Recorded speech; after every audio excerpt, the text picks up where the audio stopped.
आपकी जो माता जी है वो गांव में हमेशा खेतों में काम करती हैं, तो माता जी को ये नहीं हुआ क्या कि बेटा डीएसपी बन गया और मैं खेतों में काम क्यों कर रही हूँ? हाँ, मैं कवि तो बनना चाहता था। उस समय बड़ा शौक चढ़ा था कि मैं बहुत बड़ा कवि बन जाऊंगा। जब समझ में आया कि तालियों से पेट नहीं भर सकता, भले ही चाहत पूरी हो जाए, तब फिर हाँ। मुझे लगा कि कुछ करना चाहिए जीवन में। हमारे माता पिता भी हमारे भरोसे बैठे हैं। आपकी शादी हुई थी तो आप जब शादी करके साइकिल पे लेके आए थे, कितनी सच्चाई है उसमें? उन दिनों किताबों से नफरत सी हो गई थी, ना जाने किससे मोहब्बत सी हो गई थी। मुझे जुर्म कबूल करना पड़ा जब अपनों को मुझसे शिकायत सी हो गई थी। मेरे पास ना तो जेब में पैसे थे, ना ही कोई मन में खुशियां थी। फिर से मुझे किताबों का सहारा लेना पड़ा जब मुझे नौकरी की जरूरत सी हो गई थी। और तो अधिकारी क्या चाहते हैं कि कर्मचारी ऐसे चाहिए बाबा रामदेव के जैसे, जो गोबर और गोमूत्र बेच कर लाए पैसे। नमस्कार, मैं अश्वनी श्रीवास्तव। आप देख रहे हैं महाराजगंज एक नई सोच। अगर आप सोशल मीडिया यूजर हैं तो मेरे बगल में बैठे उस चेहरे को बखूबी आप पहचान रहे होंगे। किस तरह से स्ट्रगल लाइफ रही, किस तरह से इन्होंने सोचा कि मुझे इस पद पे तैनात होना चाहिए, इन्हीं सब चीजों को लेकर इनसे चर्चा करेंगे। स्वागत है आपका संतोष जी। Thank you. आपके सभी सुनने वालों को मेरा जय हिंद, नमस्कार। और आपका बहुत बहुत धन्यवाद जो आपने मुझे इस योग्य चुना। कहाँ से शुरुआत हुई आपकी संतोष जी? आपकी शुरुआत कहाँ से हुई? शुरुआत हर एक चीज की जीरो से ही होती है। जी। और आप शुरुआत की बोल रहे हो, तो हमारी भी शुरुआत जीरो से ही हुई थी। उन असफलताओं से, उन परेशानियों से, उन कठिनाइयों से, उन संघर्षों से और उन निराशाओं से जो जीवन में हर किसी के आती हैं। और हम लोग आज लोगों की सेवा कर रहे हैं, जन सेवा का अवसर मिला तो काम कर रहे हैं। जी। मैं हमेशा यही लोगों को बोलता हूँ कि शुरुआत जीरो से होती है, इसलिए कभी निराश नहीं होना चाहिए।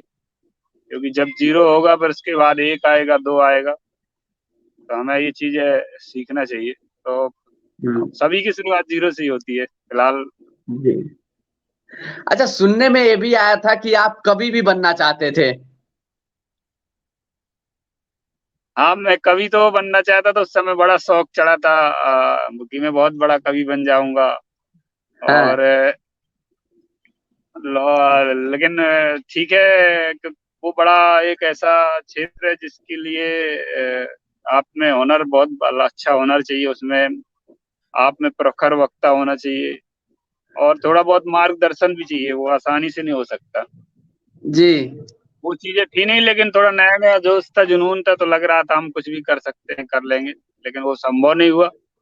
और प्रयास तो करते थे। जब 2014-15 की बात है कि हाँ हम बड़ा कवि बन जाएं, बड़े लेखक बन जाएं। आज हाँ। से हाँ। लगभग 10 साल पहले।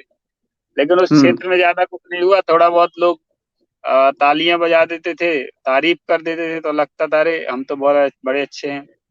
लेकिन जब समझ में आया कि तालियों से पेट नहीं भर सकता, भले ही चाहत पूरी हो जाए, तब फिर हाँ। मुझे लगा कि कुछ करना चाहिए जीवन में। हमारे माता पिता भी हमारे भरोसे बैठे हैं।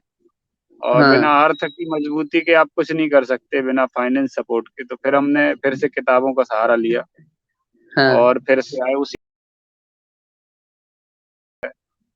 उन दिनों किताबों से नफरत सी हो गई थी।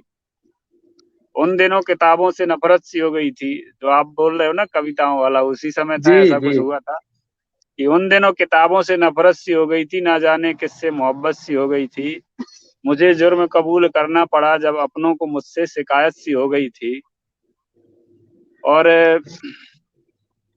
मेरे पास ना तो जेब में पैसे थे, ना ही कोई मन में खुशियां थी। फिर से मुझे किताबों का सहारा लेना पड़ा जब मुझे नौकरी की जरूरत सी हो गई थी। तो वो जी। किताबें फिर से आई हमारे जीवन में और फिर मैंने पढ़ना शुरू किया, तो फिर यहाँ तक पहुंच गया था। अच्छा, जब हम कविताओं की बात कर रहे हैं तो थोड़ा सा मेरे जहन में एक सवाल भी आ रहा है। बहुत सोशल मीडिया पे ये सुना है कि जब आपने करियर की शुरुआत नहीं की थी तभी आपने शादी कर ली थी। नहीं नहीं नहीं नहीं, वो शादी डीएसपी बनने के बाद हुई है। अच्छा अच्छा। हाँ, तो गलत मतलब सुना किस है तरह से आपने। वो रहा? हेलो। सोशल मीडिया पे बहुत ही सुनने में ये आया था कि जब आपकी शादी हुई थी तो आप जब शादी करके साइकिल पे लेके आए थे, कितनी सच्चाई है उसमें? उसमें शादी हो गई थी हमारी, हम लोग विदा बहुत नेचुरली शादी की थी। पूरा मतलब पुराने जमाने में जैसे हमारे पिताजी लोगों की बारात जाती थी पालकी से, उसमें पालकी में हाँ कहार होते हैं, उसको कंधे पे वो करते हैं। तो मैंने जी। पुराने समय की पालकी रखी हुई थी, टूटी फूटी, उसको सही करा के बुलवाया था। और बढ़िया मतलब पूरा प्राकृतिक, और वैसे थे खजूर वो बनती है मुकुट, वो पहनते, उसको हाँ मोर हाँ बोलते हैं हमारे यहाँ, मोर। वो हाँ हमने पहना था। उसके बाद विदाई तो हुई थी, फिर गाड़ी से लाए थे पालकी के बाद। लेकिन हमारे यहाँ जी। देवी देवता पूजते हैं, तो वो पूजन के लिए जंगल में जाना था दादाजी के यहाँ। तो उस समय हमने साइकिल किया था लगभग 2-2.5 किलोमीटर दूर। वो वीडियो जी। वायरल हुआ था। सच्चाई ये है कि मतलब देवता पूजने गए थे हम लोग विदाई के बाद, तो उसमें अच्छा, साइकिल का उपयोग किया था। तो सच्चाई ये है, लेकिन सोशल मीडिया पे तो कुछ तोड़ मरोड़ के दिखाया जाता है। सोशल मीडिया दो चीजें होती है, जब आप कुछ नया करते हो, अच्छा करते हो, तो उसको वो बहुत अच्छा बना के दिखाते हैं। और जब आप जी। थोड़ी सी गलती हो जाती है तो उसे बहुत बड़ा गलती बता के दुश्मन बना के पेश किया जाता है। ये हाँ प्रेजेंटेशन होता है, इसे बोलते हैं असली प्रेजेंटेशन, कि आप अच्छी चीज को बहुत अच्छा बताओ तो लोगों तक मैसेज जाता है। अब मान लो सोशल जी। मीडिया वाले ये यूज नहीं करते कि साइकिल से विदाई की, तो कौन देखता। हाँ हाँ हाँ, बिल्कुल बिल्कुल। वो भी तो सब रहता है, आजकल वो थंबनेल अपना का अपना जमाना चल कंटेंट रहा है। है। बस बस प्रेजेंटेशन है, आप कैसे दे रहे हो किस चीज को। जी। जिन संतोष जी, ऐसा देखा गया है हमेशा कि आपकी जो माता जी है वो गांव में हमेशा खेतों में काम करती हैं, तो माता जी को ये नहीं हुआ क्या कि बेटा डीएसपी बन गया और मैं खेतों में काम क्यों कर रही हूँ? नहीं नहीं, वो तो हमारी माता जी बड़ी वैसे गांव की और देसी प्रवृत्ति की है। उनका मानना है कि मैं भी यही मानता हूँ कि एक गणित में घोड़ा चलता है और एक जोड़, हाँ। बहुत अंतर है दोनों में। गणित और गुणा में और जोड़ में बहुत अंतर है। अब जी जी चार जी। गुणे चार करोगे तो 16 होगा, और चार धन चार करोगे तो 8 ही होता है, बहुत कम, आधा हुआ। जी जी। हमारी अम्मा पढ़ी लिखी तो नहीं, लेकिन वो घोड़े पे विश्वास करती है। उसका ये कहना है कि एक आदमी अगर कमाएगा, कितनी भी कमा लेगा, और घर पे पूरे परिवार में 8 लोग खाने वाले हैं, तो वो बच ही नहीं पाएगा कुछ। और हाँ 8 लोग अपना अपना कमाएंगे, कम से कम खाने के लिए ही नहीं अपना कर लेंगे, तो वो बचत होगी, वो दिखेगी, परिवार भी मजबूत होगा। और दूसरा बोले, बुढ़ापे में बचपन से काम किया नहीं करेंगे तो ये घुटने जाम हो जाएंगे। वो भी अपना शरीर भी किसी इंजन मशीन की तरह होता है, नहीं चलाओ तो वो अपने आप जाम हो जाता है, जंग टाइप में लग जाती है। जी तो जी जी। वो अपने फिटनेस के लिए और अपने हेल्थ और वेल्थ दोनों को देखते हुए काम करते हैं। कई बार हाँ प्रयास हाँ। किया कि आगे ग्वालियर में रहें, फिर भी नहीं मानती। तो वो उनका व्यक्त अच्छा भी है एक तरीके से। और जब नहीं करने योग्य होंगे तब तो फिर हमारे पास ही रहेंगे, मजबूरी में उन्हें रहना पड़ेगा। जी। तो थोड़ी सी जब हम आगे बढ़ रहे हैं, थोड़ी सी एक कविता और हो जाए, क्योंकि आपको बहुत ज्यादा शौक है। कविताएं तो यार बहुत हैं। चलो आपको एक दो अच्छी चीजें सुनाता हूँ, हंसने वाली, पढ़ा बच्चों की। जी। हमारे पुलिस विभाग में हाँ बहुत ऐसा चलता है, मतलब ये जो छुट्टी का रहता है ना, हाँ हाँ छुट्टी कम मिलती है पुलिस विभाग में, तो मैंने उसी पे एक लिखी थी 2-4 लाइन हंसी मजाक के लिए। कि एक जो सिपाही होता है वो क्या चाहता है अधिकारी से। सिपाही हाँ सिपाही वो चाहता है कि अधिकारी ऐसा चाहिए जैसे सीधी सादी गाय। हाँ। अधिकारी ऐसा चाहिए जैसे सीधी सादी गाय, और छुट्टी का आवेदन देख मुंडी दे हिलाए।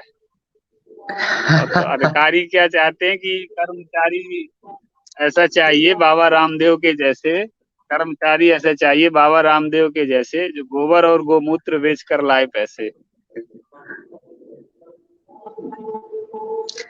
अच्छा, तो संतोष जी, आपकी पढ़ाई जो आवाज आ रही क्या? 11 12। जी। आवाज आ रही? हाँ हाँ, आपकी क्लियर आवाज आ रही है मुझे। हाँ बोलिए। ये सवाल रहेगा कि आपकी पढ़ाई कहाँ से आपने शुरुआत की और कैसे मतलब डीएसपी बनने का सफर कहाँ से हुआ कि किस जगह पे जाके आपने पढ़ाई की? पढ़ाई मेरी बचपन से ही पढ़ाई गांव में हुई थी। हम लोग गांव में अपने स्कूल 8वीं तक स्कूल था, तो वहाँ पढ़े। फिर 8वीं के बाद सरकारी स्कूल था, जिले का एक्सीलेंस स्कूल होता हमारे यहाँ मध्य प्रदेश में। तो वहाँ से हमने 11वीं 12वीं 10वीं 9वीं पढ़ी। इसके बाद इंजीनियरिंग कॉलेज, सरकारी कॉलेज से इंजीनियरिंग की। फिर उसके बाद क्या बोलते हैं कि फिर भटकते रहे कुछ दिन तक, एमएलएम करते रहे भोपाल में। जब हम इंजीनियरिंग कर रहे थे तो लगा कि अपने घर वालों को सपोर्ट करें, कुछ पैसा खुद कमाएं। तो वो एक कंपनी होती है ना, मल्टी लेवल मार्केटिंग, जिसमें कुछ लोगों हम्म। को जोड़ो तो कमीशन मिलता है, फिर और जोड़ो तो कमीशन मिलता है। तो वो हम्म। करने लगे थे, तो फिर वो पढ़ाई से रुझान टूट गया, मन नहीं लगने लगा। तो फिर ये सब 5-6 साल हमारे जीवन के बड़े वैसे हो गए थे, मतलब गुमराह थे हम अपने जीवन पे। हम्म। और हमारे कई साथ वालों की शादी हो गई, उनके बच्चे हो गए, और हम तो गुमराह ही चल रहे थे, क्योंकि गांव में थोड़ा जल्दी शादी हो जाती है। तो हम हम्म। वो 5 साल हमारे गुमराह के, तो उस समय हमने एक कविता लिखी थी कि सपनों ने ना किया होता गुमराह, सपनों ने ना किया होता गुमराह, तो हम भी होते किसी बेगम के बादशाह। जब हाँ। हमारे दोस्तों की शादी होती थी तो देखते थे, तो फिर कब मन में आता था कुछ ख्याल, तो मैंने उस समय लिखा था। पर सही है, जी। जो भी होता है अच्छे के लिए होता है। थोड़ा समय लगा, देरी हुई, लेकिन बहुत कुछ मिला, बहुत अच्छा हुआ। और कभी भी हमें घबराना नहीं चाहिए, समय चलता रहता है, हम भी चलते रहें तो बहुत अच्छा होता है। समय के साथ कभी रुके नहीं बस। अच्छा संतोष जी, देखा जाता है आपका काम करने का तरीका बहुत अलग है। किस तरह से उस तरह से अपने काम को रुचि लेते हैं क्या आप?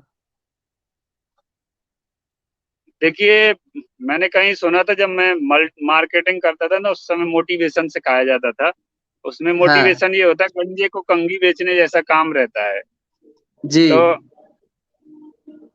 उस समय लोग हमें बोलते थे, एक कोटेशन था कि winners not do different thing but they do same thing differentially. विजेता कोई अलग काम नहीं करते, बल्कि हर एक काम को अलग ढंग से करते हैं। जी। तो लोगों तक काम करने का जो आपका तरीका है, ढंग है, वो पहुंचता है।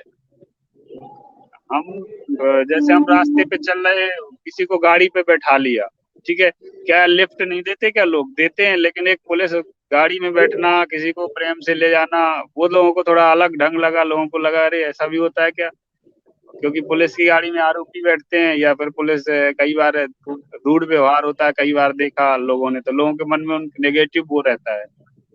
मैं तरीका थोड़ा और नए नए तरीके अपना के कुछ करने से मैसेज भी जाता है समाज में, और लोग उसे पसंद भी करते हैं, और पुलिस की एक पॉजिटिव इमेज भी बनती है। हम्म। अच्छा, हमेशा ये देखा जाता है कि पुलिस की छवि लोगों के जहन में क्यों मतलब बुरी देखी जाती है, कारण क्या होता है? अच्छा, मैं ये इसके पीछे बचपन से ही है। जैसे बच्चे, माँ बाप होते हैं ना, तो बोलते हैं बेटा देखो पुलिस आ गई, पकड़ ले जाएगी। हम्म। उसको बच्चे को डरा देते हैं बचपन से कुछ भी, तो पुलिस का उसमें ऐसा रोल करने वाली या नेता